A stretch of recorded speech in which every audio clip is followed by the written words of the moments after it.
এই যোগসু নিয়ে আমরা নানা প্রকার তালবাহানা দেখছি, বারবার তালবাহানা।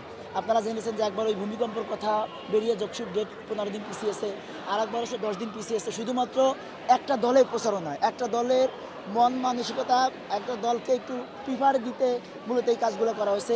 নির্বাচনী পরিচালক কমিটির, টিম কমিটির সদস্য ছিলাম আমি এখানে মূলত। আপনারা দেখছেন যে আমাদের জগন্নাথ বিশ্ববিদ্যালয়ের সাধারণ শিক্ষার্থীরা তারা যোগসু যে বাতিল হয়েছে এই জন্য তারা আন্দোলন করছে।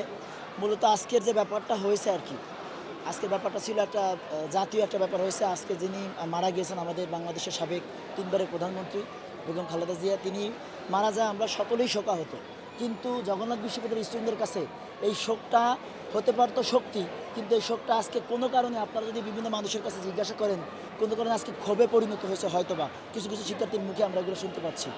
তারপর হচ্ছে এই যোগসু নিয়ে আমরা নানা প্রকার তালবাহানা দেখছি, বারবার তালবাহানা।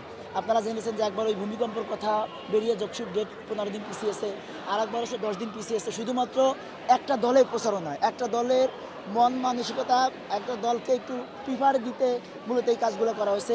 আজকে যখন সকালে সিন্ডিকেট মিটিং বসছে, সিন্ডিকেট মিটিংয়ের অধিকাংশ সদস্যরা তারা যোগসুর ব্যাপারে রাজি ছিলেন যে আজকে যোগসু হোক। কিন্তু এই জগন্নাথ বিশ্ববিদ্যালয়ের একজন হচ্ছে তেরাস আছেন, যিনি উত্তরবঙ্গে উত্তরপাড়ার পীর হিসেবে বিখ্যাত, তিনি এখানে বলছেন যে না, আজকে কোনো মতে যোগসু হবে না। তিনি তার সাঙ্গপাঙ্গ নিয়ে যোগসুর সিন্ডিকেট মিটিং থেকে বেরিয়ে আসতেন।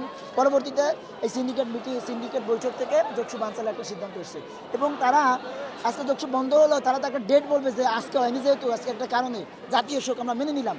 তারপরে তো তারা একটা ডেট বলবে যে আজকে এই দিনে হবে, সেটাও তারা কোনো দিক নির্দেশনা বলেনি। মানে তারা কোনো মতে যোগসু চাচ্ছেই না।